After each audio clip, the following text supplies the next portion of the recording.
Cade Cunningham is currently the heavy favorite to win the Most Improved Player award this season. And as much as I truly, and I cannot emphasize this enough, have loved watching Cade Cunningham this season, it bothers me to no end how this NBA award is handled. As of right now, he has minus 600 odds, with right after him, it is Tyler Hero plus 700, Christian Brown plus 1500, Dyson Daniels plus 4,000, Mobley plus 4,000, Amen Thompson plus 10,000, J-Dub plus 10,000, and DeAndre Hunter plus 15,000. So the odds are very heavily in favor of Cade Cunningham. And I will be real, in terms of a leap just purely from an NBA rank standpoint, like where I would have put Cade Cunningham in the top 50 NBA players last year versus where I would put him now. He would probably high end be somewhere in the low 30s, but probably more like in the 40s last year. Now, he's bordering on top 10, with many people even thinking he just straight up is a top 10 NBA player. And I absolutely cannot blame them for that, because pretty much since the turn of the calendar year, Cade Cunningham has been on an absolute heater. Not that he hasn't been good all year, but his numbers have been even further next level than they already were. Let's just take this to the first game of the year versus the Magic. Since the calendar year has shifted over 29 games, he is averaging 26.6 points, 9.1 assists, 1.2 steals, 0.7 blocks, 5.5 rebounds. He is shooting 47% from the field and 36% from three on 6 attempts per game, damn near 90% from the free throw line. And it's worth mentioning that he is only shooting 5 free throws a game, so he is scoring these 26.5 points per game, almost on pure buckets. 4.4 turnovers is not great for 9.1 assists per game, but it's also not abysmal by any stretch. So he's balling out. Also, on top of that, the Detroit Pistons have been winning games nonstop. Over these 29 games, I count 1, 2, 3, 4, 5, 6, 7, 8, 9 losses. So 20-9. I completely understand why this award would go to Cade Cunningham in the sense of pure improvement. However, to me, that's not what the award has been about, strictly just in terms of like your ranking in the league.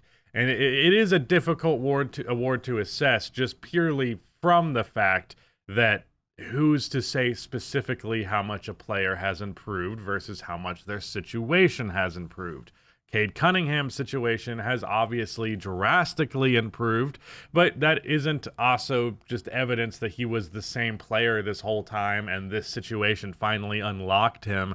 That's certainly a perspective to have, and one that I'm at least mostly on the side of, if not all the way. But Cade Cunningham was the number one pick in his draft.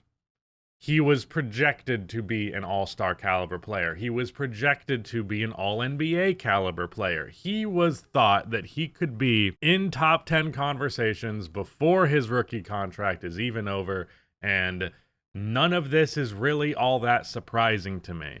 I think what happened is a lot of people just got so low on Cade Cunningham in recent years because of the lack of success in Detroit that their opinion of him was so low that to see it go up where it is now, well, it's just risen so dramatically. Well, clearly, he's the most improved player. Here's what has bothered me the most. Where the fuck is Norman Powell's name on this list? Unless he is not going to qualify, and that's what I've missed. But he's at 46 games. He just got hurt. He has to play 65, so he needs to play 19 more. How many more games do the Clippers even have? They're at game 60, so they have 22. So he pretty much can't afford to miss like any more games. So I guess that makes sense from an odds perspective. If it seems unlikely that they will manage to be that good. But to me, Norman Powell is the encapsulation of everything that the NBA Most Improved Player Award is supposed to be. Now, this is also an example of extra opportunity, but I will be keen to point out that he responded to the extra opportunity by being even more efficient than he already was. Last year, his 2-point percentage was 53. This year, it's 55. His 3-point percentage was 43. Now it's 42, but his attempts have gone up by 50%. He went from 48% from the field to 49. All of this is pretty much in line with just, yes, he had more opportunity, but he clearly took advantage of it and was deserving of it. And he's 31 years old. To me, this award should almost never go to players who have serious star upside and potential and a path that they're expected to follow through with. And it especially should not go to guys who, in my opinion, have just mostly been this way anyways. I did just make the argument that you could say the same for Norman Powell, but dude's old as fuck. He's having his best season in his 30s. To me, that is the spirit of what this award is. That's what it should be, is the guys who are late bloomers, like the Kyle Lowrys of the world should be the guys who are getting this award. Not like the Giannis's or Brandon Ingrams who are making the star leap that was anticipated, so now we have to give them an award for it. Like, I want that degree of lacking in expectation. Now, when I look over at these odds from pretty much everybody else, I would argue that the three candidates after Cade Cunningham are all examples of players who are who have taken significant leaps and were not really favored to win this award pretty much ever, not really favored to make the types of leaps that they have made. Those names being Dyson Daniels, Christian Braun, and Tyler Herro. Tyler Herro is not someone who I ever expected to make an all-star team. I did not think he was ever going to be that caliber of player. I was very wrong about that. And as a result, he is high up in this ranking, as he should be. Christian Braun is averaging 16 points a game this year? 15 after averaging 7 last year. His field goal percentage went from 46 to 57%. His 2-point percentage went from 50 to 65. His free throw percentage went from 70 to 83.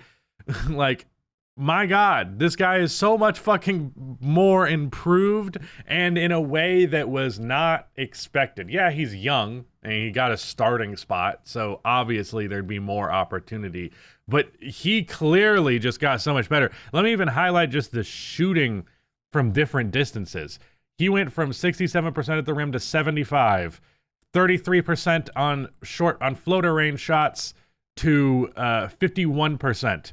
He went from fucking 8% on shots from 10 to 16 feet to 42, from 33% on 16 feet to the three-point line to 46. We're talking about a guy who is improved across the fucking board, and yet, he's not going to win this award because a guy who, to my calculations, was expected as all hell to win this award, was expected as all hell to make this leap that he did. It's just baffling to me. I don't know what this fucking award is. I know what I think it should be. I don't know or like the precedent of recent years. It seems to me that this award keeps going like it's very much a rich gets richer type thing. Like, I feel like the most improved player award should go to a player that award will actually be meaningful. Because when Giannis wins a most improved player award, that shit gets lost in the fold, because who gives a fuck about the most improved player award when you have a DPOY, a championship, a finals MVP, and 2 MVPs on your own right? I would rather the most improved player award be awarded to players who are very unlikely to ever win an MVP award. That's my preference. I'm not saying it's my way or the highway on this front.